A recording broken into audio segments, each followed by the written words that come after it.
So I just want to welcome everybody to tonight's discussion on behalf of Zero Waste Northwest, who are hosting the discussion this evening. And I want to thank, first of all, the Bloody Sunday March Committee for enabling us to host the first panel discussion event of the week.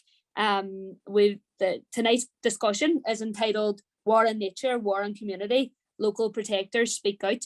And we have a really excellent panel of speakers from across the world and across this island. They'll be telling their own local stories of environmental protection and the struggles within that. And this is a really significant year, given that it's 50 years since Bloody Sunday happened, where 14 innocent people were murdered on our streets here in Derry by the British state. And for the last 50 years, the families of those who were murdered have been campaigning for truth and for justice. And we remember that those who were marching on Bloody Sunday were marching for civil rights. And one of the biggest struggles that we are facing here in the world today is the struggle for climate justice. And that's why we're having tonight's discussion.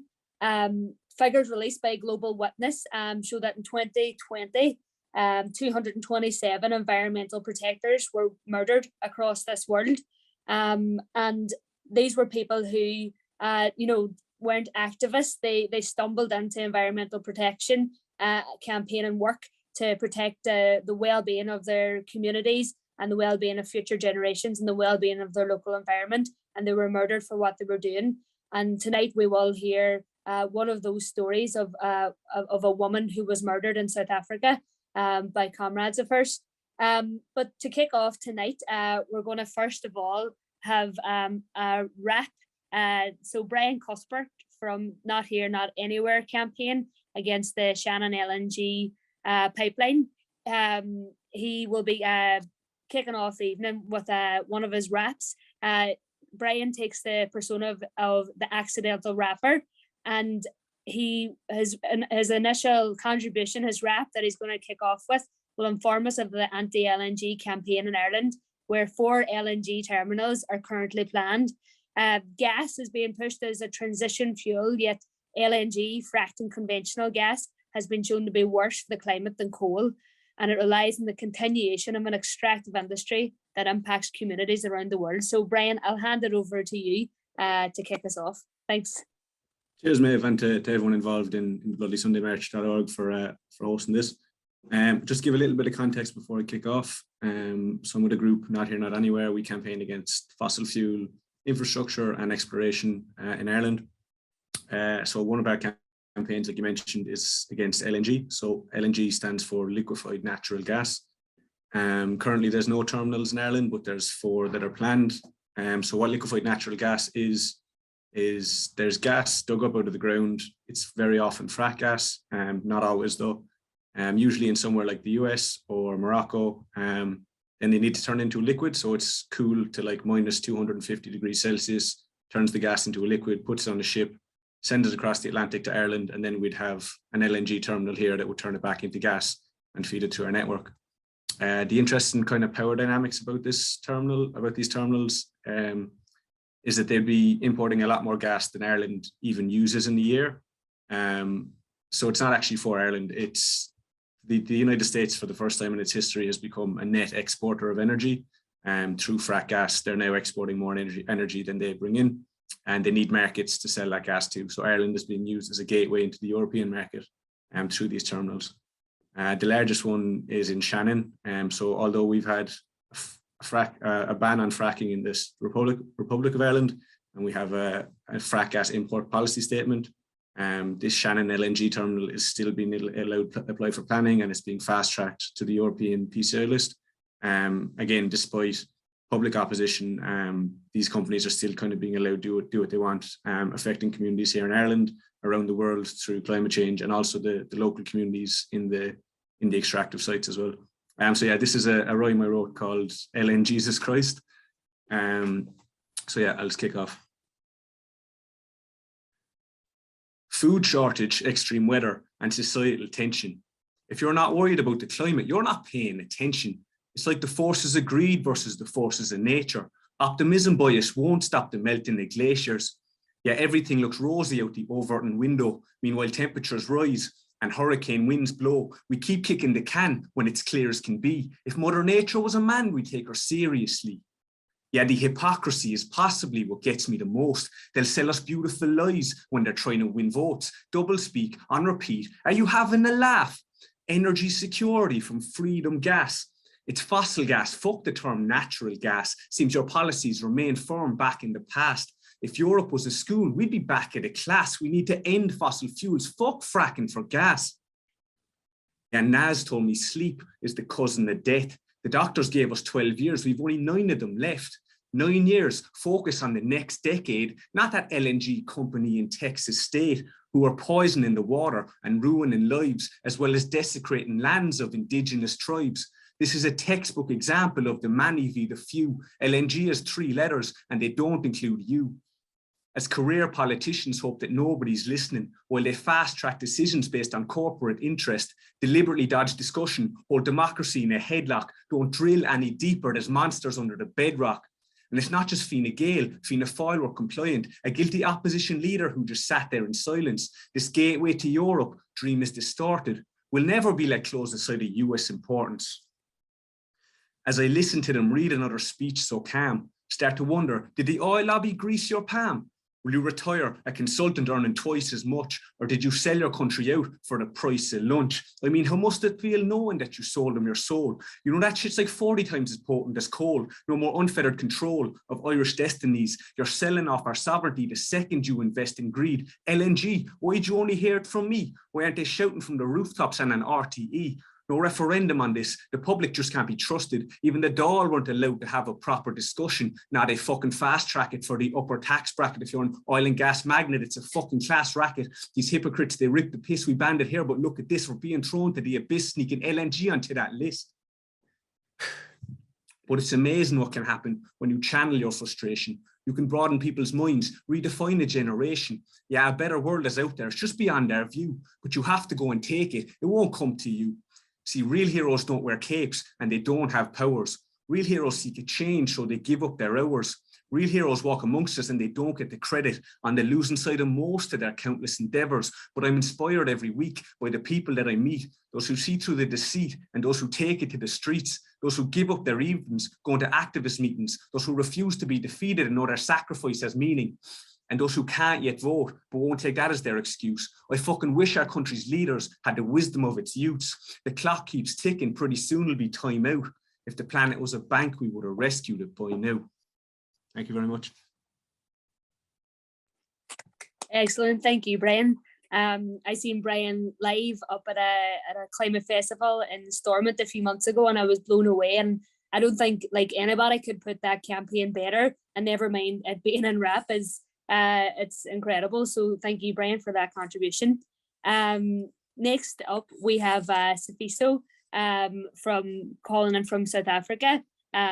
Safiso is filling in for, well, he will contribute at the end also on the global and wider context of the climate justice campaign in South Africa and across the world.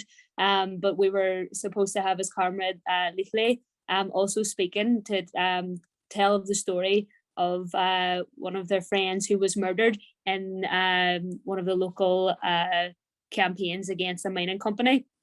So Safiso will kindly tell that story for us as Lichle is unable to join us this evening. So Safiso has been working against corporate impunity with mining affected communities across South Africa since 2009. Is a former journalist with the Land and Accountability Research Centre at University of Cape Town. Safiso was instrumental in advocating for the decriminalisation, formalisation and regulation of subsistence mining in South Africa. And this pushed the government there to issue mining permits for the first time in the country's history. So Safiso is a trustee for the Global Environmental Trust and currently the mining and extractivist lead at ActionAid South Africa. So Safiso, if you would like to just begin by telling the story and then we'll bring you in at the end. Thank you. Thank you, Maive. Good evening, everyone. I'm coming to you from South Africa. It's 10 p.m. Right now, so I've stayed up when everybody's gone to sleep, but I'm here just to share some information with you. Thank you, Maiva, for that introduction. I always like it, the shorter the better, because you're creating interest in people when it's that long. Yeah, I would just like to begin with bringing into the table the connection between mining and climate change, because in most cases, in countries that I've been to, especially in the African continent, mining takes place in the villages, in the rural areas, where people are deemed to be illiterate.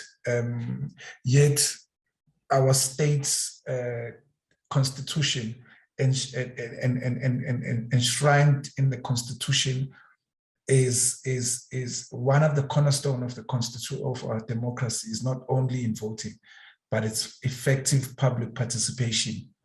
That means that as citizens, we should be part of democratic decision-making processes, and Parliament should ensure that each and every time when a piece of legislation is to be amended or is to be passed, there's proper consultation.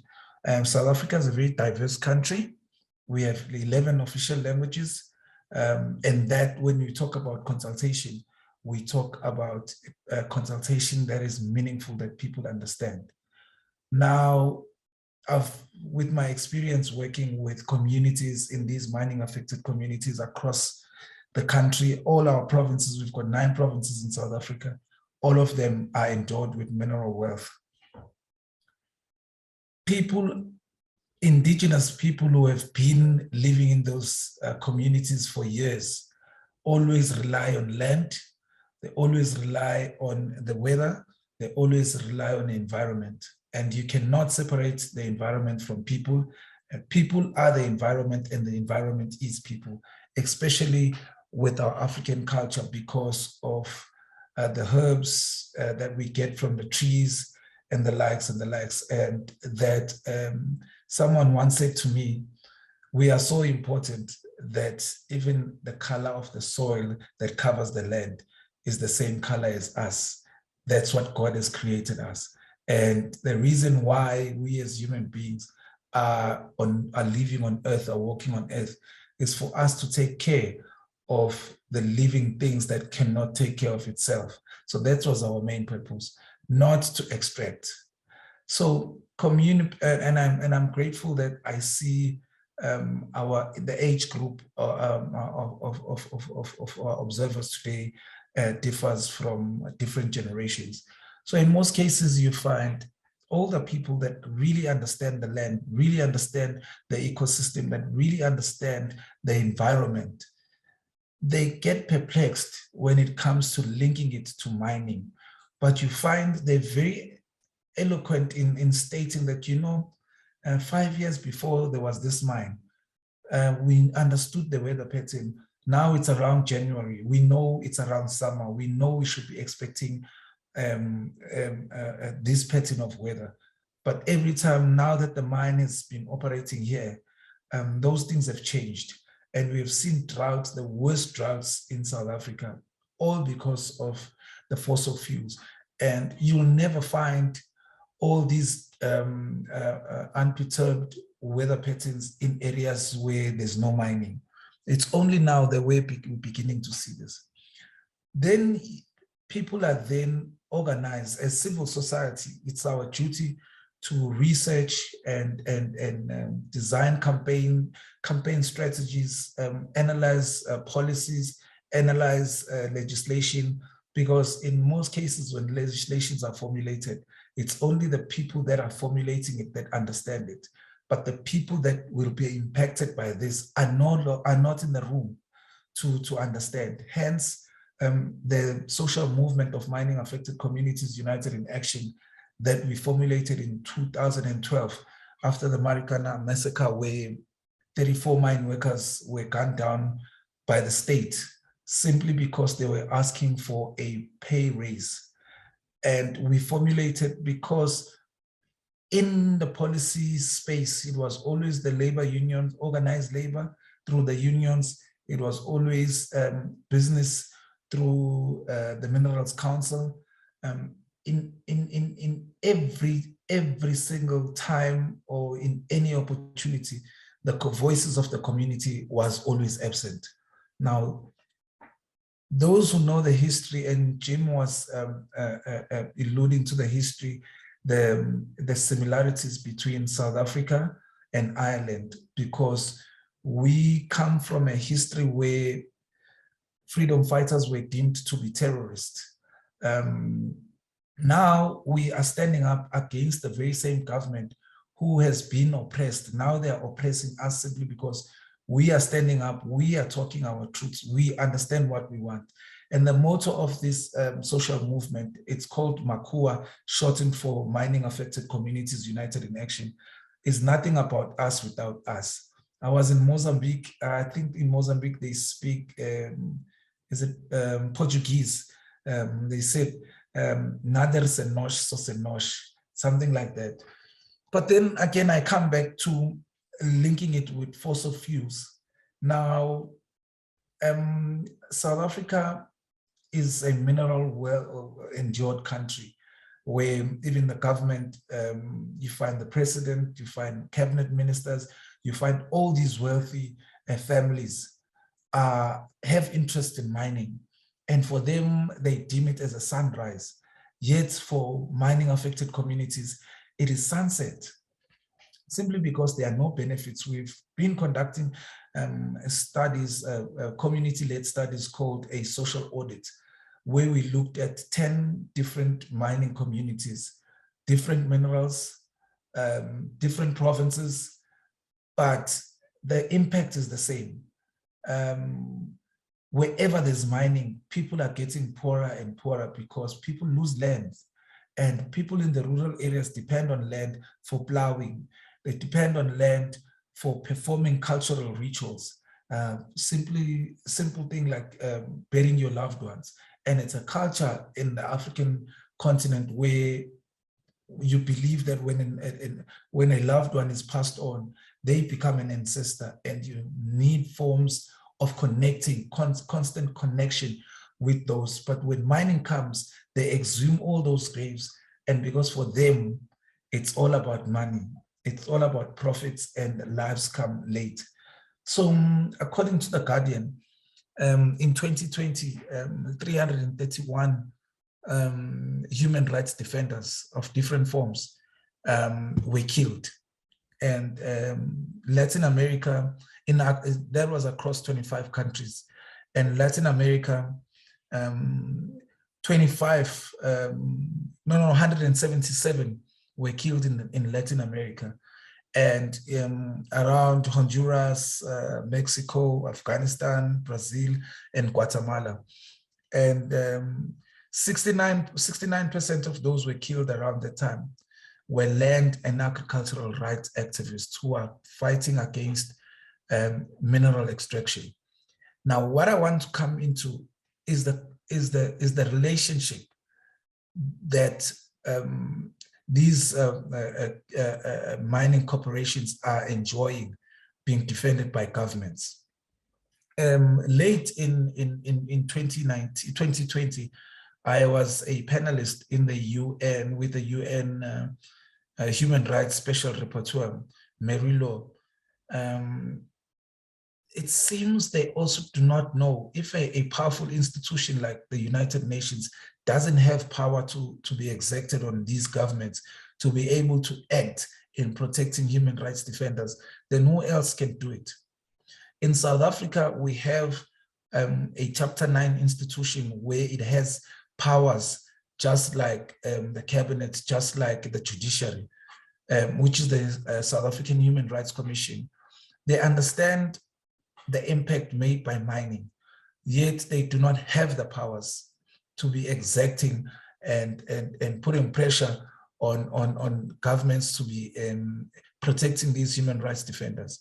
So in a nutshell, It is simply means if you are a human rights defender, you are on your own. If you are a transnational corporation, you enjoy being protected by government, simply because even the social impact that they should be contributing towards in these communities where they're working, government is dismally failing to monitor and also enforce compliance, because these mining companies should be getting social licenses to be operating within those communities, because it was communities that came before it, yet there's nothing. Even the laws are very opaque when it comes to beneficiation of mining communities. Yet you find, for example, the same mining company that has been operating where 34 mine workers were gunned down. When we looked into, started researching around it, we found that this very same company was once paid 1 billion rand to an offshore company. And the more we dug into the story, we found that the company that received that 1 billion rands only had 2 employees. So that makes you wonder. That's how protected these companies are. Now, just last year, when we were having a climate change community engagement, it was around the time of COP, and you see governments getting into these global accords, these global signings, these global, whatever you may call it. But you find that we as people in the countries do not understand the positions taken by governments, because governments has never consulted us on the positions that they take. So what this means, it means that government is engaging themselves in these global talks just to look good, but there's nothing done with mitigating climate impact at country level. So those are some of the things that's happening. And I want to pay particular special attention to the threats that women human rights defenders are feeling. And that is exactly what Mamfikile Ntshangase, who was killed in October, I think it was October 22 in 2020. I myself have been under threat for many reasons, and especially for the work that we do, as well as other comrades. But we do understand, because the unfortunate or the fortunate part for an activist is when you begin to make an impact, when you begin to shake the system, that's when you begin to receive threats. So the more, when you don't have any threats, it means you haven't shaken the system as hard as it should, and you become noticeable, and that's when you become threatened. So for women, it's much tougher. It's much difficult. That in one of the areas where in the Eastern Cape, where a community in Xolobeni has been resisting mining for close to 2 decades, we've had several comrades in that community killed. We've had now they are led by a woman, Unonhle Mbuthuma. She, at some point, she had to receive bodyguards and walk around with bodyguards. Imagine a human rights defender having to walk around with bodyguards. I'm not a threat to the state, but the state is making me to be a threat to them simply by protecting multinational companies who do not contribute sufficiently to the GDP as they should, because of tax evasions and the likes. And the biggest problem is that these mining companies are able to do this, and they are able to be protected simply because our government and our leaders in government have interest in mining.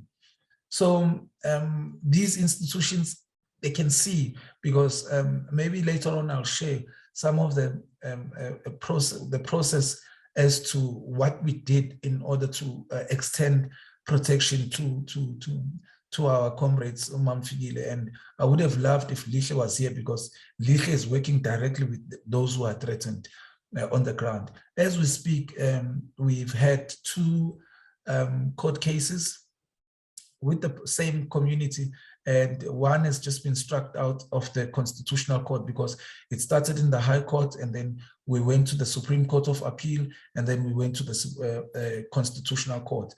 The Constitutional Court dismissed our case because it said it's a matter of we are appealing. It's a matter of, it's not the matter of substance, but it's a matter of asking the court to decide which is something that should be done by government. So every court order simply directs us to government, and government and parliament are dismally failing us, and now we don't know where to go. I would like to stop there, maybe, and take some questions, if there are any. Thank you, Maive. Thank you, Sifiso. And if anybody does have any questions for any of the panelists, if they want to put them in the chat box, or if they do want to contribute or ask a question once all the panelists have spoken, they can do that also. So thank you, Sifiso. I think you know, a lot of us can relate to the similarities of the government in South Africa and the governments here on this island, who are colluding with corporations really to enable corporations to exploit people and our planet for profit. So I think there's a lot of similarities and that, and we will be hearing from next from Tom White, who is from the campaign of Belcoo Frack Free in County Fermanagh. Tom has been actively campaigning against fracking since 2011. And Belcoo and Frack Free is one of a network of organisations calling for policy to be changed here in the north to leave fossil fuels on the ground. So Tom will explain a wee bit more about that campaign. Thanks, Tom. Hi, thanks, Maeve, and thanks, Jim, and thanks to the Bloody Sunday Commemoration Committee for, you know, hosting this event. I just want to preface this by saying that Northern Ireland's still under threat from the oil and gas industry. The recently published energy strategy came out before Christmas. It proposes still to build out our local gas distribution networks and proposes the use of indigenous gas to be used to make hydrogen. All the science is telling us that this is not the way to go, but the Northern Ireland Executive have approved, and some parties have even in their statements welcomed this new energy strategy. Belcoo Frack Free, we were formed in 2014 when Tamboran came on site here in Belcoo to try and drill an exploration well. I've been active in the campaign since about 2011. Previous to Tamboran coming on site, we actually went down, we visited with the people down in Rossport in County Mayo. People here will probably know of the Rossport 5 who were imprisoned because they failed to observe an injunction taken out by Shell. And, you know, when we visited the area, we wanted to get an inside track on kind of just the impact on the community and just see what was in store for us should the oil and gas industry become established in Fermanagh and Leitrim. It was like stepping back into the 80s for us. It was like in the middle of the Troubles, except it was a private police force. It was every time we stopped to take photographs, we were a load of security personnel had come along. We were photographed at various points as we made our journey along the roads. A car was followed to various places. It was all meant to intimidate. It was all meant to tell us you're not welcome here. It was all meant to isolate the Rossport community from outside influence. So when Tamboran came on site in 2014, it was imperative, knowing all of this, that they could not get a drill in the ground. And even though we knew all this, it's very hard to put up, to tell your community how important it is not to get that drill in the ground. You know, I went to Arkansas as part of a fact-finding mission myself. And one of the things I saw there was the tankers, they brought water and chemicals to site, and they drove in convoys, and it didn't matter whether you had the right of way or not. You're not going to argue with an 18-wheeler truck, or you're certainly not going to argue with 6 or 7 or 8 of them coming at you full speed down the road. You know, chemicals were shipped without the appropriate signage. When you go to the US, I don't know if anybody has visited there, but outside of schools, when school buses are being letting off children at schools, you dare not pass out a school bus. The police are always, troopers are always on the ground there. And I asked about, you know, well, what's happening with the cops? Why are they not doing anything? And as somebody explained to me, well, the career path is to become a cop for a year and then to get paid at double or treble the rate as a security personnel with the oil and gas industry. So it was complete corruption of public services and society as we know it. The rules of society were changed. Now, we were successful by virtue of the fact that a decision was made by Mark H. Durkin to not allow Tamboran to proceed with the drilling in Balcoo. We were very lucky, but I'm under no illusion whatsoever that had that decision gone a different way, that we would have been the ones that would have been picked out as being sectarian. We would have been the ones to be painted as NIMBY. We would have been the ones to be painted as anti-development, anti-job, anti-progress. And I have no doubt that our former political allies who were all hands around us for those 3 weeks while we were standing on the barricades would have abandoned us quick as a flash and turned against us, right? That is what happens. The key I've noticed is that all campaigns is that the divide and conquer approach by corporations aided by government is evident. You know, once achieved, the only thing left is the degree of intimidation and violence that the corporation or the government feels that they can get away with. You know, and we can see it at Shell to Sea, we've seen it at Woodburn drilling, and now we're seeing it at the gold mining up in Oma, right?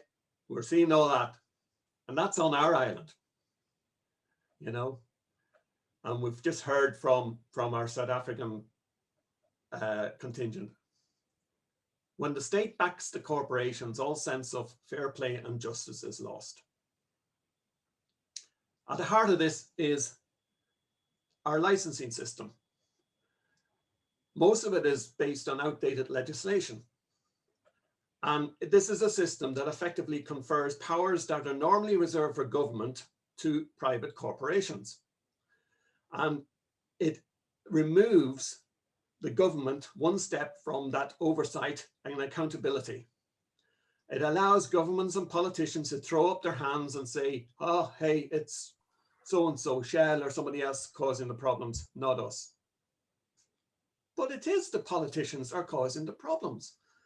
And they are the ones that we must hold to account and continue to hold to account. The government also said there's robust legislation and robust regulations that will be followed. Yet in many cases, the department that is regulating the industry is also the same department that is promoting the industry. I wanted to give you an example from Woodburn. Infrastrata were granted a petroleum license in 2011. And under the terms of the license as granted in 2011, they were to run some seismic studies and then they were to drill an exploration well by the end of the 5-year term in 2016. So they went and they did their seismic in 2011, 2012, and they reinterpreted it. And by mid-2014, they had got permission by default, that's another story, to drill an exploration well. But then there was a drop in oil prices and funding dried up, and it became apparent that they wouldn't be able to drill a well before the end of the 5-year period. The regulator and promoter of oil and gas, the Department for the Economy, confirmed that the company would only get a new 5-year extension or term to its license if it could successfully complete all of its work programs. So us campaigners, we believed the license would cease accordingly. But the department, of course, had one more trick up its sleeve. They changed the work program. They removed the obligation to drill a well from the initial 5-year work program. They then reassessed the work program as being successful. And then they said, that allows us to grant a new 5-year term to the license to Infrastrata. The Woodburn drill went ahead in the May of 2016. There were some horrific incidents of that. This was a community that would be predominantly loyalist, and it was what they thought was their police force visited those acts of violence on them. So the Department for the Economy continues to operate this petroleum licensing regime, and Tamboran are obviously in the middle of a application to try and get back to Fermanagh. Infrastrata, they bought the old Harland and Wolff shipyards in Belfast, and now they're called Harland and Wolff. How the leopard changes their spots. So, and they're also trying, Infrastrata, or Harland and Wolff as they now call themselves, are also trying to build the gas storage caverns up at Island McGee. So the system, we always talk about the system doesn't allow it, and the system's been put in place effectively to allow politicians to deny responsibility and accountability when they know something is unfair, right? And for justice, one needs to have access to justice. The legal system in UK and Ireland is one based on the adversarial model rather than the inquisitorial model, and it's also the UK system is the second most expensive in Europe, and the Irish system is the most expensive in Europe to access. The judge acts more like a referee at a football match than as somebody who's actually going to dispense justice in environmental cases. The best lawyer will, rather than the best argument, often wins because of this adversarial system. And, you know, another analogy is that for us to take on some of these corporations, it's a bit like Ballymallard or a Northern Irish League team taking on Manchester City. Right now, things have improved with the Aarhus Convention, but we in Northern Ireland have also lost oversight of the system by the CJAU, by the European Courts of Justice. So while one may argue that there is an argument, is EU justice any better than British justice or Irish justice? But it's helpful to note that with about 1% of the EU population, Ireland itself accounts for something like 10 to 15% of EU environmental cases, all right, or findings in where they've been at fault. So it would seem to point at least to something very fundamentally wrong in Ireland's justice system where the environment is concerned. And how do we account for the loss of environment and environmental degradation and loss of habitat, etc., under our economic system or our planning and justice system? It's been estimated that bees in Britain contribute more to the UK economy than the royal family. Yet we see the Crown Estate being given preference over pollinators. So we don't have an economic system that adequately reflects the inherent value of nature. Probably the most damning indictment of our economic system is that these costs, they're called externalities. That's what they're actually called. Effectively, this is an economic system that says that those costs are external to our economic system, and they're not reflected truly in the price of goods. The IMF, hardly a bastion of left-wing thinking, believes that $5 trillion worth of subsidies are given to the oil and gas industry every year, more than what is spent on healthcare, even in the midst of a pandemic globally.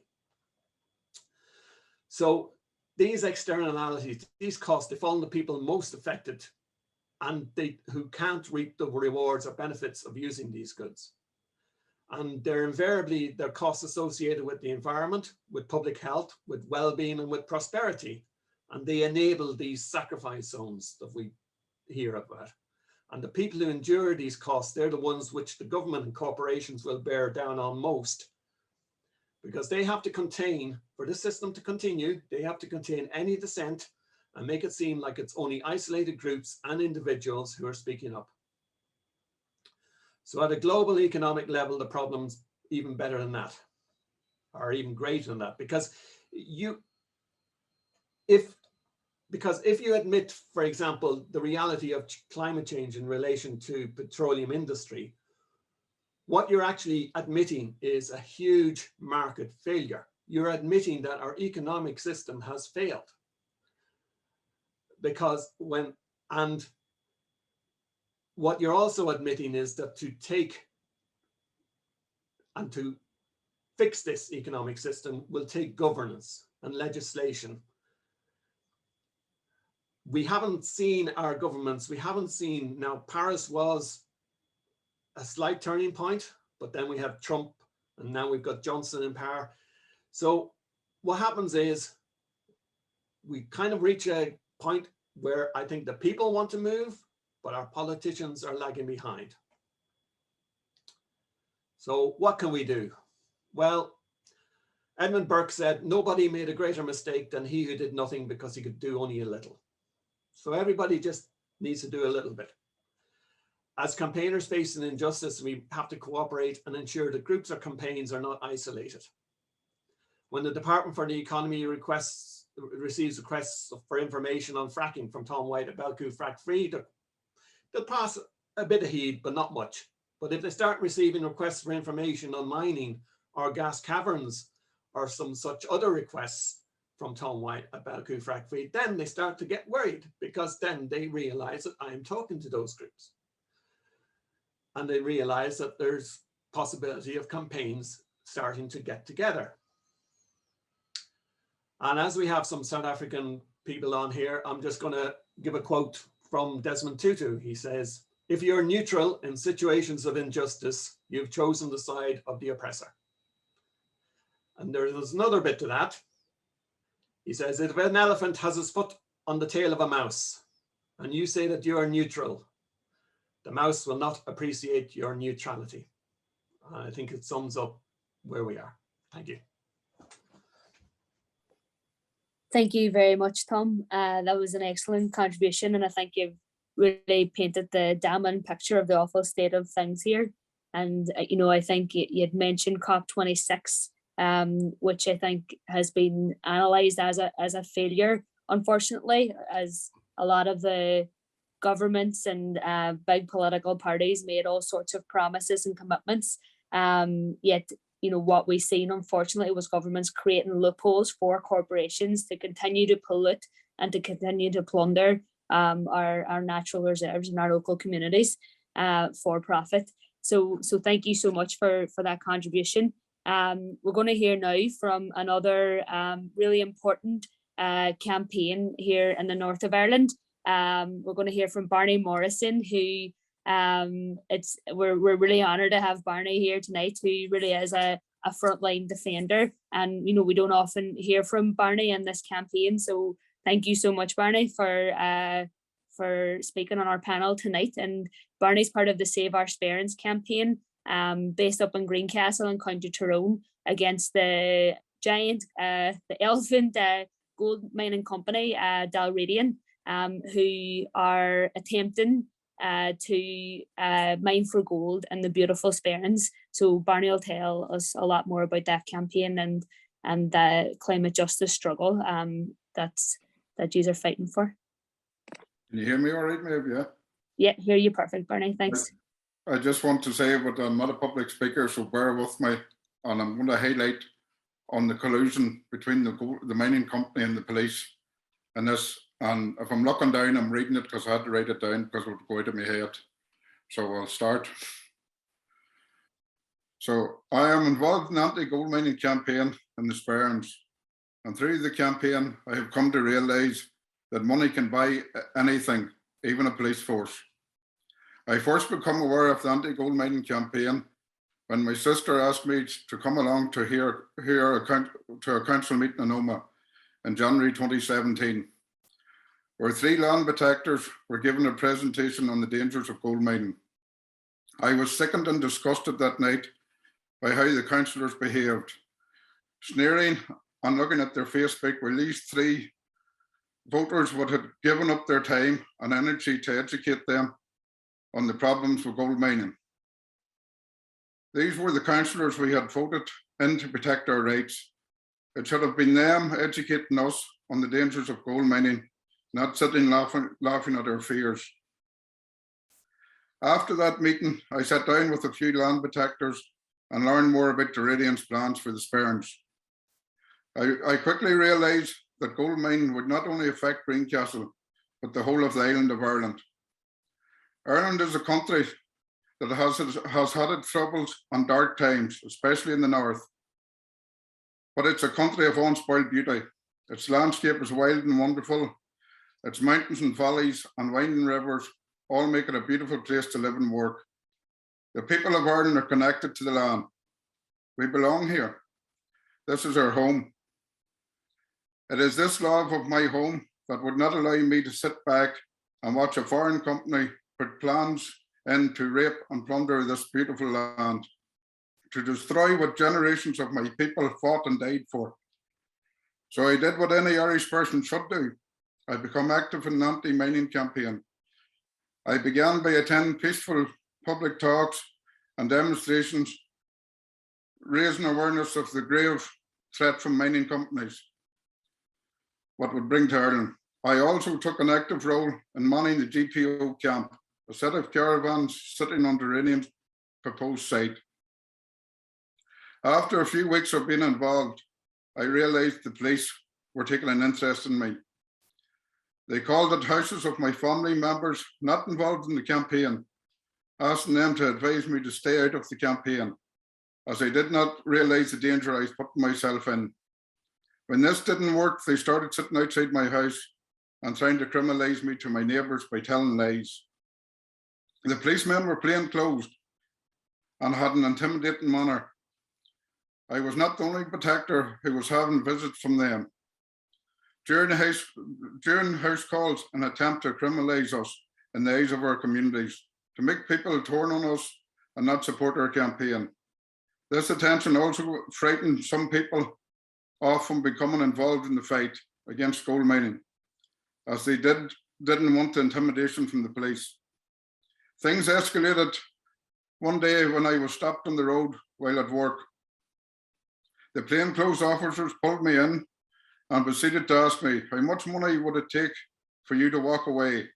I told them money meant nothing to me. My country was priceless. Before they let me go, they said, some of you will take the money. To my knowledge, no one has took any money and never will.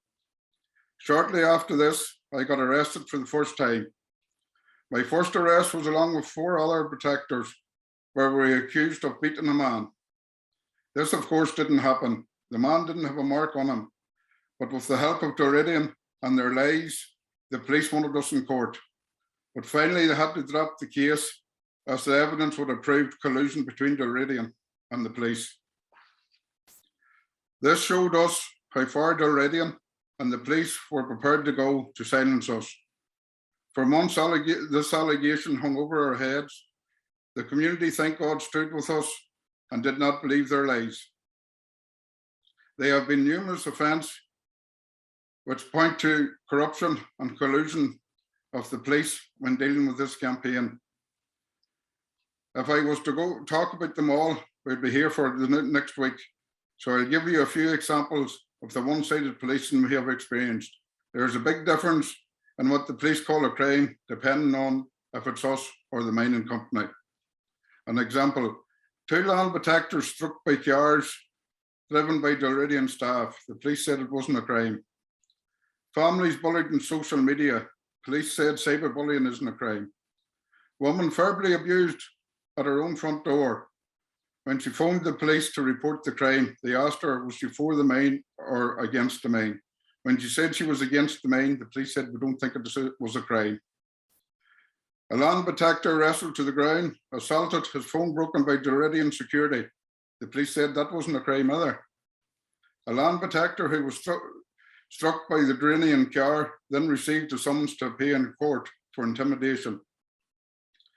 A land protector observing a crime committed by Dalradian videos it on his phone and gets a summons for using his phone while in his motor vehicle. Protectors observing Dalradian doing illegal work have been arrested on numerous occasions on different allegations. It is a crime to look at a Dalradian or any of their staff. A peaceful demonstration at Omagh Council offices, 8 protectors arrested and de-arrested. 2 years on, police suddenly turn up at their doors demanding they take cautions. No one did because they did nothing wrong, but to exercise their human rights. Sadly, on that occasion, it was a large political party who demanded the arrest of the protesters at the council meeting. It became obvious earlier on in the campaign how one-sided the policing of the campaign was. We were being intimidated and attacked and arrested rested on the hearsay of a Canadian mining company. We had to install cameras in our cars and wear cameras on ourselves so we could prove our innocence, but still the police hounded us, trying to push cases against us. Not one of our cases against Dalradian has made it into a courtroom, but a serious hit and run incident where protectors got injured have all been swept onto the carpet. On the other hand, we are being harassed with made up charges, which are all being pushed into the courts. Standing up against Dalradian and peacefully protesting is a crime, it would appear. This has all been pushed by a specially set up unit led by Silver Command. The police repeatedly deny this unit exists, but one day in Fermanagh, I got close and personal with Silver Command. When I was pulled in on the orders of Silver Command and ordered from my car with guns pointing at me, they held me for 30 minutes and only released me when I phoned my solicitor. I am not the only one getting this intimidation. Other protectors have faced the same police corruption and harassment. At present, I've been on bail for almost a year. One of my bail conditions is that I'm not allowed within 500 metres of Dalradian's compound. I find this hard to understand how a foreign mining company can tell an Irish person where they can and cannot go. I am on bail for chaining myself to the gate at Dalradian's compound. I did this to highlight Dalradian were occupying this site illegally. The plan permission had run out, and by law the site should have been returned to a green field. In fact, until the present day, the site has not been returned to a green field. So Dalradian were committing a crime, but I am the one going to court for daring to highlight their legal activities. I speak to you tonight. Myself and two others are preparing to appear in court in the morning. Myself on one charge, and the other two have two charges each. So 5 different cases will be heard in the same court by the same judge. None of us will be accepting any fines or conditions, as to do so would be admitting we committed a crime. The only crime we have committed is speaking out against the gold mine. So if we have to go to jail for contempt at court, so be it. We will not allow ourselves to be criminalised by a mining company working in collusion with a corrupt police force. And so to sum up, do we believe the police are corrupt in their dealings with our campaign? Yes. Do we believe the state is pushing this agenda? Yes. Is there collusion between the mining company and the police? Yes. Do the communities of the Sperrins trust the police? No. This campaign has not been easy. We have faced many acts of intimidation, harassment, and attacks on our good character. But we have also met many wonderful people on this journey. My eyes have been opened to the corruption that goes on behind closed doors by those who we think are protecting us. Knowing what I know now, would I get involved in an anti-mining campaign? Of course I would. This is my land, my home. And in my heart, I know the people involved in this campaign will do what has to be done to win this. Thanks for listening. Thank you very much, Barney, and that was very clear and a really excellent presentation. That was really, really great. Thank you so much. And solidarity tomorrow morning for you and the other Earth Protector who are up in court. I think you laid it out very well, and the strength of the community against these big corporations, but the side of the state and the role that it plays, and the police as well. So thank you so much, Barney. I'm going to invite Safiso just back in before we take some questions. So if anybody has some questions, if they do want to put it in the chat box, or if they want to put their hand up, we can bring you in for any questions or contributions. I'm just going to invite Safiso back in, as I said, just to tell the story. He'd mentioned about a human rights defender who was murdered in her home in South Africa for resisting and leading a campaign against a mining company in her hometown. So Safiso was just going to tell that story of Mama Fikile. So Safiso, if you want to come back in again. Thank you, Maeva. I think Barney as well as Tom, they've summed it up so well that there's always collusion between the mining companies, government, as well as, and then police do not even act upon these reports. So with Mamfikile, it all started in 2018. So in 2018, like I said before, that there were two cases. One is still in court. We think we're waiting for the judgment. We decided this mining company started operations in 2006. So for all these years, between 2006 and 2018, we didn't have power. The power that lies with people. People didn't understand the laws. People didn't understand the impact of mining, because what these mining companies do, when they come into a traditional community where there's a traditional leadership, they will always co-opt the traditional leadership to be on their side and give them small shares, give them the mine royalty trusts and all of that. You find that maybe it's R1 million a month per annum. And we have seen throughout these trusts in all these traditional communities that these monies also bring about conflict. There's something about transnational corporations when they need to operate, they need to create conflict. I think that's the only time they're able to penetrate within the communities, when there's conflict, and they then use the power of government.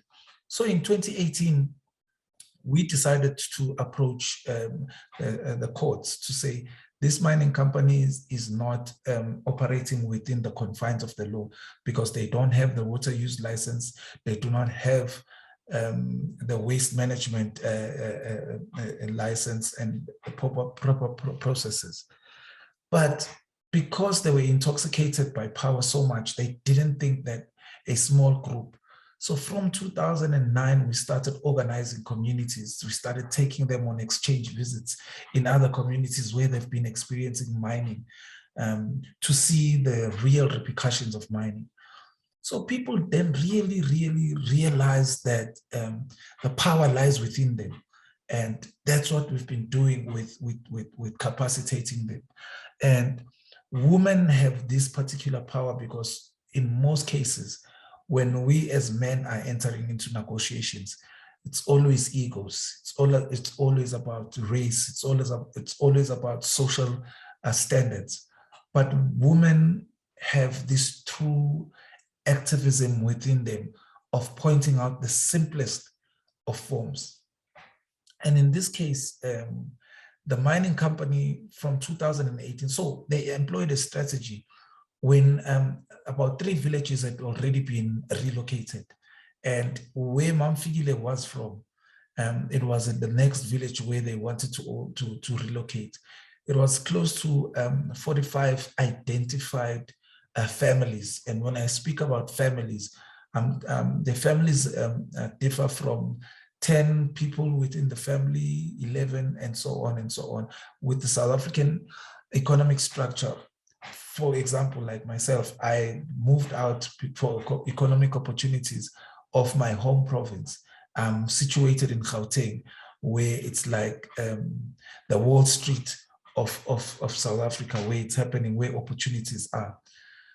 So these families have people who are working in other areas as well, but they are not part of the process. Like I said in the beginning, there's no consultation. So what they do is they co-opt the traditional leaders to say, we want to be mining in village so and so. Go and tell your people that they must be relocated. And then they come with the traditional authorities. The traditional authorities come and do not consult people. They do not want to hear the people's side, but they want to tell people that this mine has been offering employment opportunities to a lot of families around here. Now they need to expand in order for us to be able to survive. You guys need to be relocated. First of all, there's no alternative land that's been given to people. Secondly, people do not have an option of saying yes or no. Thirdly, It's the mining company that determines the price. Now, bearing in mind, this is your ancestral land. There can never be a price that is sufficient for you to be able to be happy. The most diabolical thing happening with all of this is you going to move from a traditional community. So you're going to change your traditional ways and move into a township and move into the city. You do not know the lifestyle of the city. So your whole social fabric has been torn apart. Now, with Mam Figile being an activist, she was a political activist, she was a teacher. Because of her strength in mobilizing women and be able to speak to woman to woman, and we created that platform because we did not want to overtake the space, sacred space created for women, because mining on its own has always been patriarchal, from the machines, from the manner in which it works. So we afforded women that opportunity to say, we've tried everything. Can you take the lead in this now? And maybe we will see about changes. So Mam Figile was never shy. She spoke her mind out at any given point.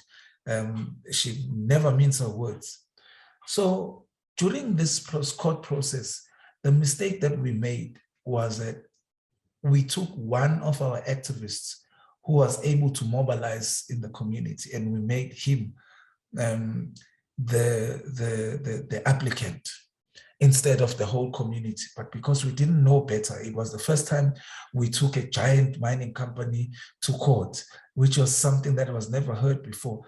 And that shook the hell out of them, because they didn't think we would have that power of taking them on, because they had government on their side, they have traditional leadership on their side. So who are we to be able to take them on?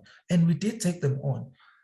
Funny enough, in our first court appearance, they forced their employees to be going to court and counterattack everything that we were going to be doing. But we knew exactly what we were doing, and we didn't. We weren't intimidated. And then, because they saw that we were not intimidated, they started abusing people and targeting women in these communities. I started sending them SMSs saying that if you dare go on taking the mine to court, if the mine was to be stopped, you must know that our jobs are in line, our jobs are in jeopardy, and if we do not work, our families will never be fed as well. What we will do is that in all these families that are resisting and participating in this campaign, we will kill the breadwinner of every family member, so that you can have a feeling of how it is when the family is not fed. We were never intimidated by that, because we've seen it happening. And we only have one standpoint, which is the truth. And the judiciary is our shield in this point in time. So we wrote a letter to the South African Human Rights Commission in 2018 to say, look, there were some shootings in some homesteads because people had refused to relocate. So the strategy in which they use to relocate people is that if all of us in this conference here are earmarked to be relocated, some of us who are intimidated will then sign this contract to say, I'm ready to be relocated. And then they will come and measure how much you will need to be paid. But you will never be paid until all of us have signed. And amongst us here, some of us are resisting to even entertain anything from the mine. So these people that have signed are frustrated to say, but we've signed this over years or 2 years ago, and we haven't been paid. And that's a strategy of creating conflicts amongst us. So those who have signed will then come to those who haven't signed and say, but you are standing in front of our development. Why are you opposing development so much? Because people are promised sums of money, a once-off sum of money that you've never seen before. And little do you understand that once you begin constructing your house with that sum of money, you will never finish. And you can't go back to the mine to say, I need more money. They'll say, but you signed and we gave you your money. Now, back to Mamfikile. And then when we then elected a committee of about 8 people, not 11 people. And the mine started co-opting the members of this very committee that is supposed to be representing the interest of all these community members. Now, this very same guy that was an applicant. So the mine made a condition to them to say, withdraw all these court proceedings, let us come back and we sit around the table and we talk and we resolve these issues. But we said, no, we cannot be sitting around the table with you guys.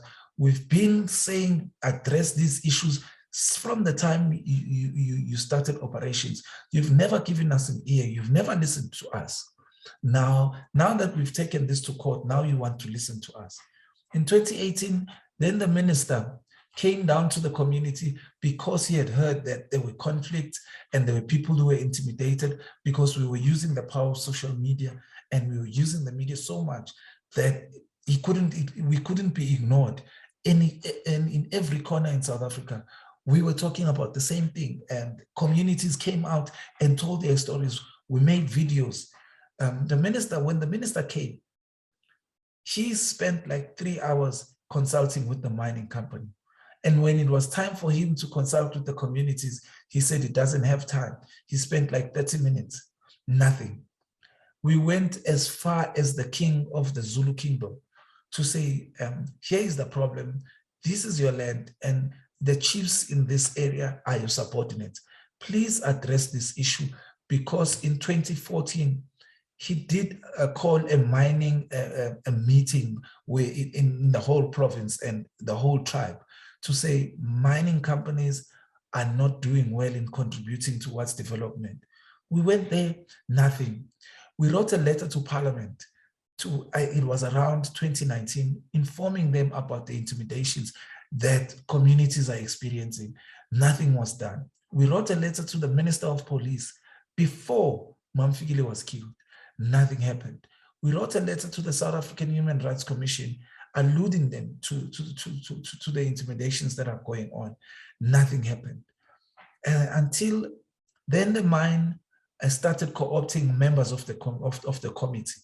It is said that they were promised, if the court cases were withdrawn and the rest of the people in the community signed the relocation agreement, they will then receive a 750,000 rand each. That's a lot of money to someone who has never seen 750,000. So they started pulling out of the committee. I don't know how Mamfikile, or she was also one of those who were approached so that they could co-opt and convince the community and convince the rest of us to withdraw the court cases. She came back to us, like I said before, she didn't mince her words. She was always straightforward. She came back to us and told us this information. Much to our surprise, an agreement was signed with, we call them the diverted 7, because it was 7 of them who had signed to work with the mining company. And Mamfikile was the deputy chair of the committee. She said no, she will never sell a soul of members of the community for 750,000 rands. No matter how much money she would have, she would never ever sign that agreement. She came back and she told us.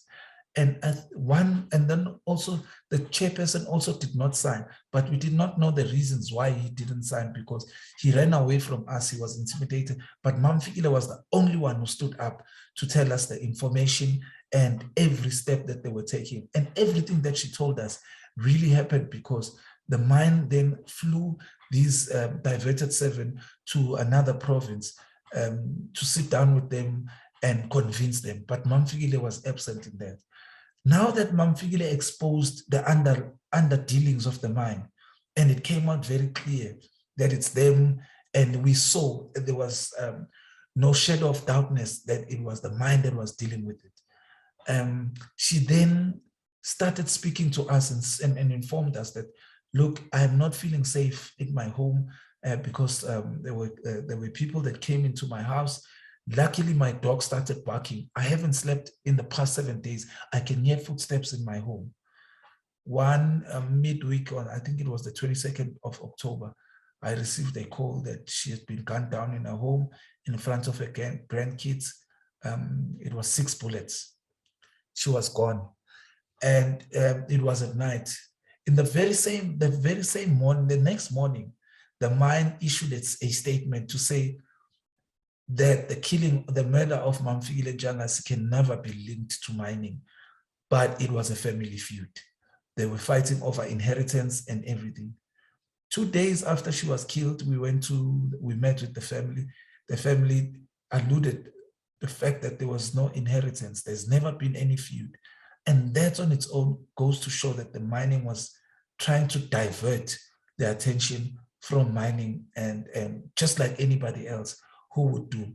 So till today, the government has never released any statement or even noted anything like this. Till today, the perpetrators or the murderers of Mamfikile are running large. We've never had any, I think when the police informed us that there were people that were taken in for questioning, but there's been no arrest so far. So I'm trying to show, what I'm trying to show here with Mamfikile's story is the collusion between government as well as these mining companies, because they know. I'm not far from where Mamfikile was murdered. A CFO, the chief financial officer of another mining company, was gunned down in Richards Bay, was gunned down. The minister went to that very same mining company and went to visit the family of the worker of the mining company. But when a community member was gunned down, especially a woman with 6 bullets, 3 men, the minister did not say anything. All he said was that the miners just said that it cannot be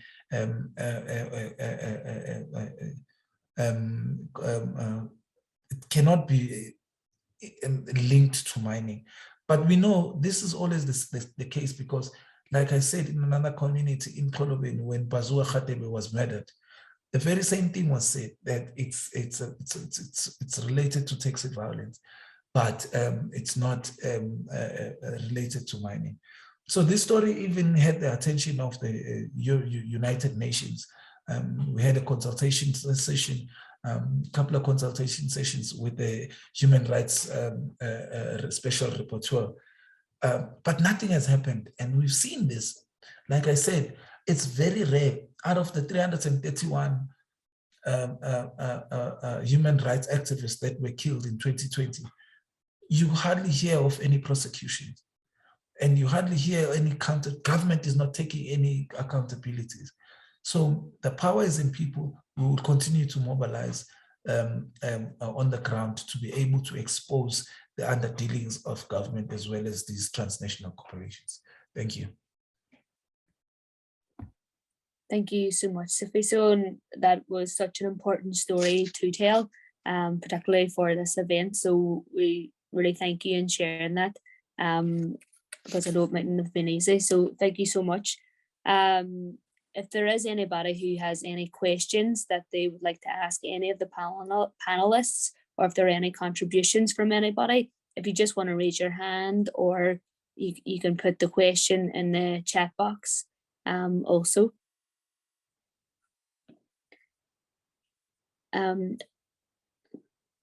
Nobody just yet. While we wait, I think it is important to just think about the element of international solidarity in the climate justice movement. I think Brian's campaign, Not Here, Not Anywhere, very important in saying that, if we don't want gold mining here, but we do not want gold mining anywhere. We don't want fracking here, but we don't want fracking anywhere. And that's incredibly important, because it's generally the global south, or the poorest communities across this world, who are most impacted by these extractivist corporations who are the new imperial power in you know, entering communities and trying to divide and conquer and extract and plunder.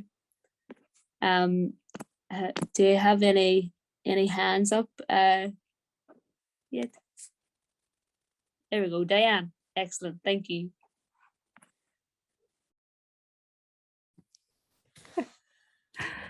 I'm sitting in the dark. I'll have to go and move to light so I can say hello to people. Thank you so much. I'm kind of dipping in and out because I'm on the phone to New York and the South, and we're really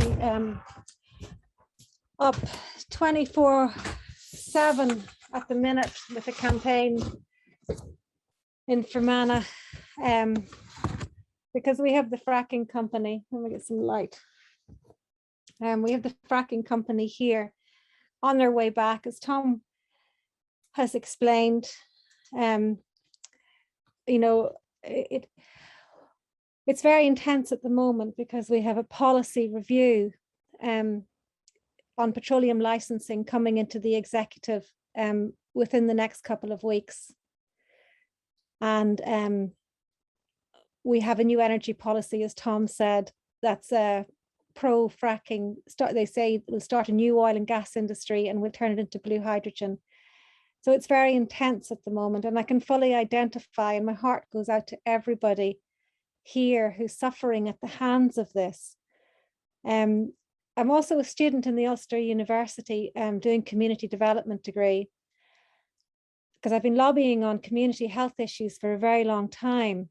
And there's a thread here, and Tom did touch on it.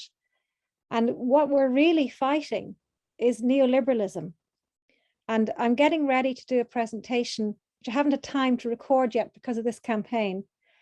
But the message is going to be how vital it is that everybody connects. You know, Tom alluded to that in his quotes there. It is just so important. It is the antidote to all of this, that we connect, because our common enemy is neoliberalism. It's a government that can no longer serve the people. It's serving the industry, and that is because of the ideology that is currently in place since Margaret Thatcher came to being. We used to have the one of the lowest rates of poverty. We used to have the second most equal society, community, before her time. And now we actually have the most inequality and the very high levels of poverty. And that's the ideology. And it's not just in one country, it's sweeping across, or swept across the world. And we need change. And this is change. What's happening here, this networking, this coming together, is so important. And we need more of this. We need regular events like this. We need to shore each other up. We need to be together. I need to come on and saying, we have a decision coming into the executive next week. Here's a petition. We're doing this. Help us. We're currently calling out for international solidarity, because this is a post-conflict community, and we have suffered. And this industry will bring trauma. It will bring division. We've had it here before. We've had riots. We've had people arrested. We need peace. We need stability. And the whole key to the whole thing is remembering our values, remembering who we are and what's important to us, and pulling it back into that. And that's, I'll send a message when I get it recorded, but that's what I wanted to say is remember who you are, remember your values, remember what's important, and let's do more of these events. Thank you. Thank you, Diane. Thank you for that contribution. We totally agree. And I know Mayor McGuigan put it in the chat box there about the gathering and that bringing together over the last 4 years of environmental campaigns, protectors and activists,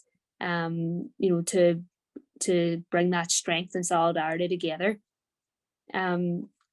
Just wondering if there's anybody else who would like to contribute before we go back to our speakers for some closing remarks? Jim, I see your hand, and Terence, I see yours. So Jim and then Terence, if that's okay. Jim, you're on mute. I'll let Terence go first, because I don't need to say anything if he maybe says it for me. So it'd be good to bring Mayo in there. So I'm going to step back. Good stuff. And then with Bernadette after. Thanks.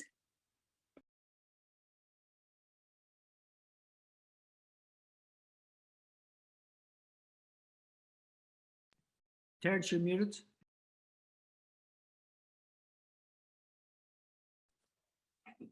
We've lost him.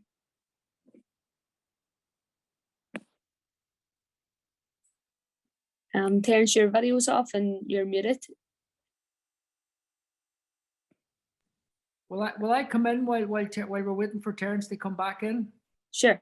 I just wanted to echo what Diane said there, and really, I'm going to listen to your accent, your rap again, Brian, because it was so good, because it really touched on all these points. The fact that, you know, like you become stronger just by this. You know, people would say it's a very you could say this is a very depressing story we're all telling each other, but in fact, I feel stronger for just knowing you people and just knowing the kind of solid, salt of the earth kind of people that you are. And I just feel honored to be in this call and to be sharing this space with you. So and I know, like, I know Diane is like at it all day and doesn't sleep, and like, it was beautiful that Mary McGuigan sent me a text saying, look, urgent, get this signed before 8 o'clock. And I wouldn't have bothered my backside signing it, because there's so many things coming in, except I knew it was coming from Diane, and I know what she's like, and I know she puts the effort in, and I just signed it before this meeting. And so it's when you make connections with people, you do more than you would do for people you don't know. And so it's so important for us to know Safiso, to know Leah, even though she didn't get Lichy, she didn't get on. We saw her when we were preparing for this call the other night, and she was just in the middle of doing what Safiso was talking about, just going and supporting families who are on the front line who could potentially be killed because of these forces. And yeah, like Margaret Thatcher says, there's no such thing as community, and it's just bullshit, of course. But neoliberalism is a war of one against all, and that is what we are ultimately fighting. And this is the weapon here coming together. So I just thank you everybody for sharing those stories tonight, and I'm looking forward to hearing from Terence, because I think he's on there now. Thanks, Jim. So Terence and then Bernadette. Yeah, just listening there to the various presentations from Barney Morrison to that guy from South Africa. Apologies, I can't remember his name. But in each case, and the same it was here with us, the police have become an arm of the company, whether it's a mining company, an oil company. The police and the state become one. The police and the company. In our particular case here, the police and Shell, they acted as partners in crime. I have several videos that show that clearly.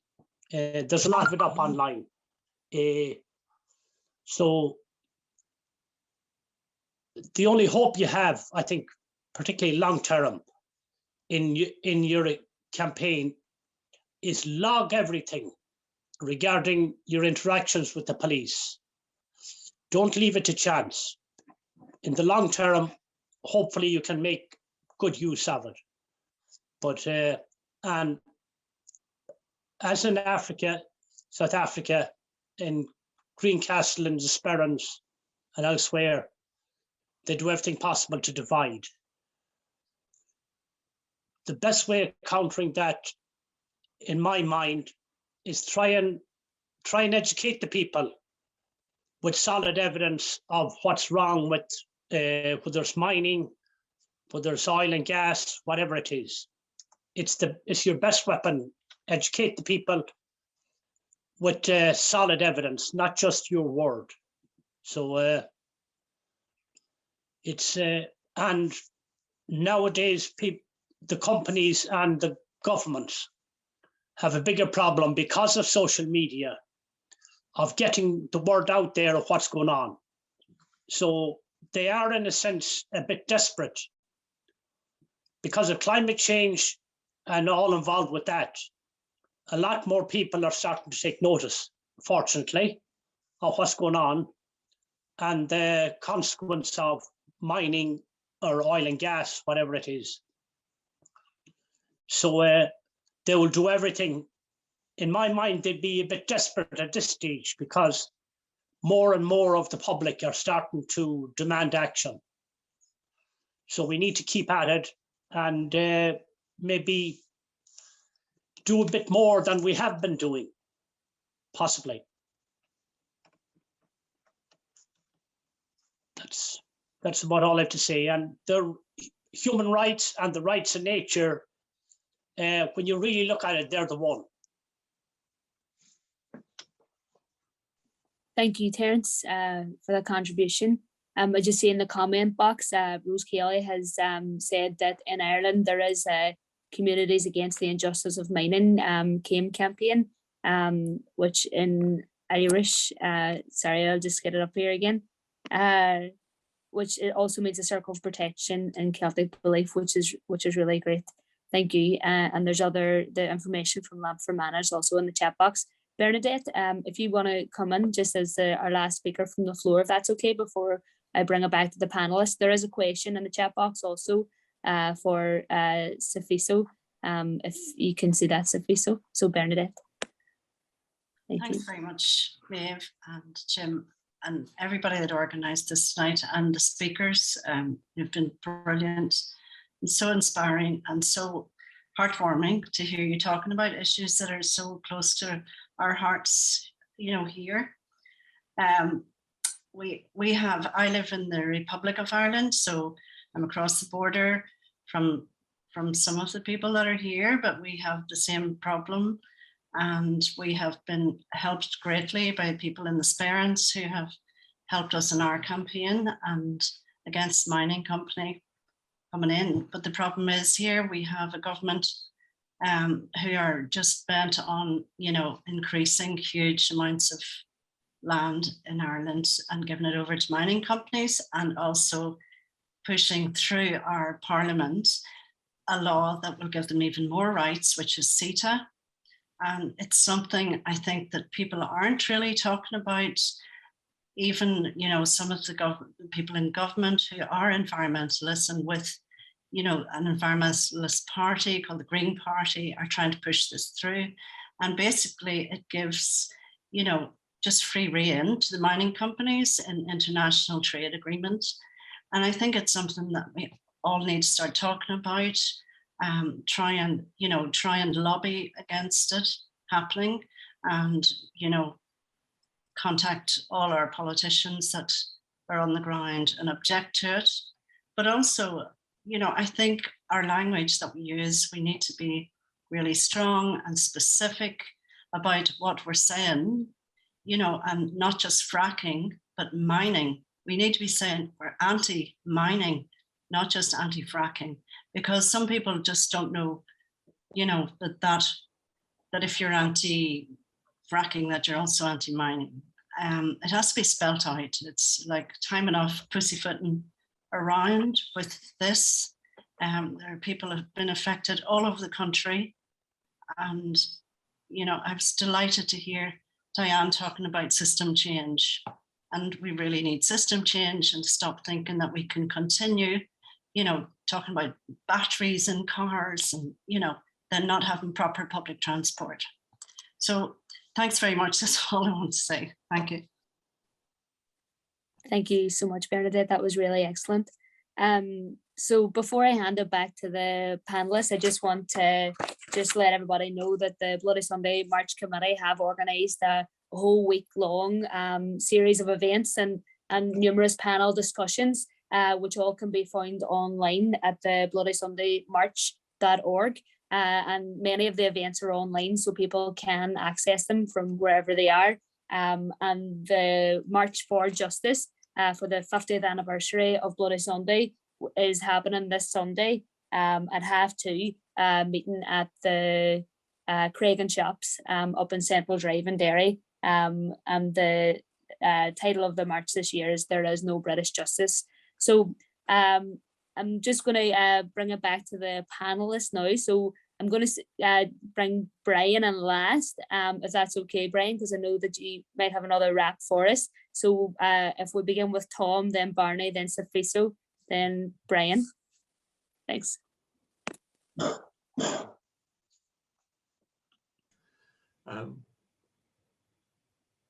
Sorry, I don't really have much to add. I think, like most people, we have to make these connections and try and ensure that we work together. You know, we do need some sort of system change, and quite how we affect that, or quite how we bring that along, bring other people along with us, is what we have to try and do. You know, I'm really concerned that young people these days have lost connection with nature. That's one of the things I'm quite concerned about. You know, that I grew up on a farm, but you know, young people now, like I was able to cycle to football training, but I coach Gaelic football in the local club, and the amount of people that walk or cycle to football training is pitifully small. Everybody's coming in cars and gets dumped off, and I just think we need to start to look at getting back to nature as much as possible and appreciating what we have, because the way it's going, we're not going to have much of it left if we leave it to our current set of politicians, unfortunately. That's it. Thank you, Tom. Barney? Yeah, I think one thing what likes these meetings do is highlight other people's in the same struggle as yourself. And you know, there's been many long dark days, and there's many more in front of us. And it's great to know what the other people are going through the same as us, and they're supporting us, and vice versa, we're supporting them. And I think the only way to win this is people power, and get the feet on the streets, and take it to our politicians. Don't listen. Wait for them to make the decision. Make the decision for them. Change the system. Put your councillors in what are going to work for you. There's MLA elections coming up. That's the time to put your foot down and say, right, these are the people we want to represent us. Thanks, Maeve. Thank you, Barney. Safiso? Do you see the question in the chat box for you also? Yeah, I can see it as well. Thank you, Maeve, and thank you to the organizers for this platform.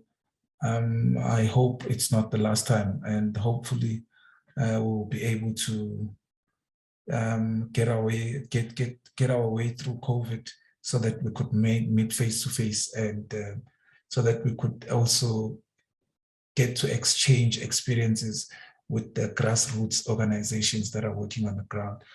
Just to speak directly to the question is, it's always easy to score a goal when you know where the goalposts are. So you need to do your research around policies that are existing, mining policies as well as legislation. And you must also invest a lot of time in capacitating people, because it's useless to have people part of your revolution when they don't understand the need for a revolution, so that everybody can be able to understand and personalize each of their stories to what's the impact of mining. It must not only be seen as a story of the leaders, but it should be a story of everyone else.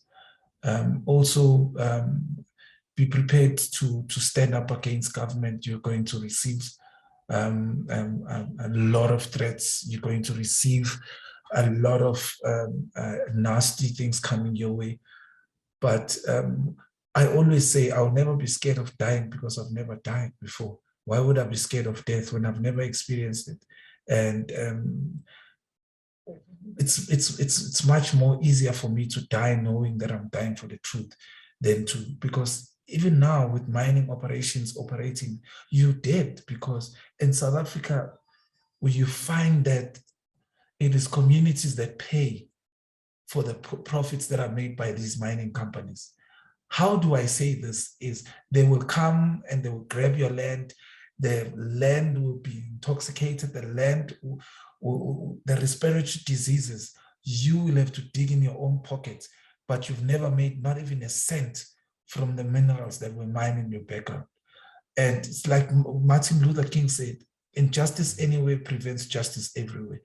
So whatever you're going through, they call on us, because we have been in this industry for some time and we have understanding, and we have, it's much easier for us to be lobbying institutions like your United Nations, institutions that have money to fund those processes. But at the end of it all, the power lies with people, and you have every right to be lobbying against these politicians, because there will come a time where you need to vote for them, and people will be wise enough at that time where they will change the vote. All we need is to change the system, because we can't be doing the same thing over and over again and expect different results. Amandla. Thank you, Sophie. So excellent, excellent closing remarks. And thank you again for joining in from South Africa, because I know it's late in the evening for you. So Brian, if you want to come on now. Yeah, sure. Just a couple of words, I suppose, myself. A couple of people are speaking about COP there, COP26 this year, or last year rather. So I was actually fortunate enough to be able to go. It was a very inaccessible COP this year. There was very poor representation from Global South countries in particular. I think it's important to touch on what Sofiso said there about that the communities at the front line don't benefit from the mining and stuff that happens.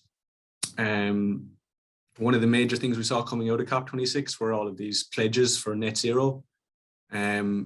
Net zero 2050, you hear a lot of the time. It's very important to note that net zero is quite a greenwashing kind of a slogan. Net zero sounds an awful lot like zero. We'd love if it was zero, but it's not real zero. So it's important to see through that, and that net zero is not zero. Net zero by 2050 means carry on acting exactly as you have been for the next 30 years. And hopefully by 2050, we'll have sorted things out.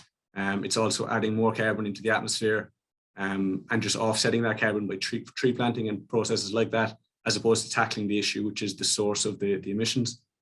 And then, yeah, one of the scariest things to think about when you're talking about net zero and these pledges is an awful lot of them are being sold to us with these nature-based solutions, which sound brilliant. But what they are is typically tree planting or similar processes. And the question is, where are they going to get the land from? So if you add up all the pledges that were made at COP26, so Shell alone, they've pledged to plant enough trees to cover a landmass that's 7 times the size of the Netherlands. So Shell are a Dutch company originally, but they'd need 7 more Hollands just to plant their trees that they've promised. If you add up all of the COP26 promises, you'd need an additional Australia and another Brazil, just full of trees, wall-to-wall trees. So an entire continent of Australia plus Brazil, just head to toe in trees. Again, where are they going to get this land from? It's a lot of companies and countries in the global north that are making these pledges. But obviously, we're going to see land grabs happening in the global south to fulfill these. And it's important to recognize that and to push back against that happening.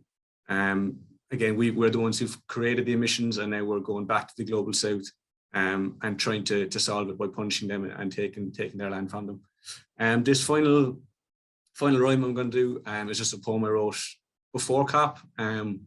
Hopefully it just kind of touches on some of the frustration and stuff you get through activism. Like at times it can seem quite hopeless that you're giving a lot of time and energy into something and you're seeing problems still getting worse. But as everyone has mentioned today, it's important to keep fighting, and the wins do come. They're rare, but when they do come, it's important to celebrate them too. So I'll just finish on this. It's a poem I wrote called Weeds.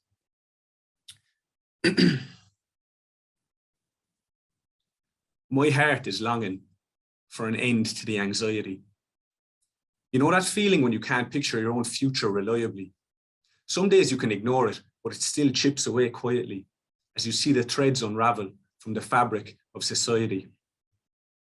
A problem so far-reaching, we can't understand its vastness, but a solution so straightforward, even school children can grasp it. Yet another global summit where we fail to reach our targets as our leaders reassure us that there's method to the madness.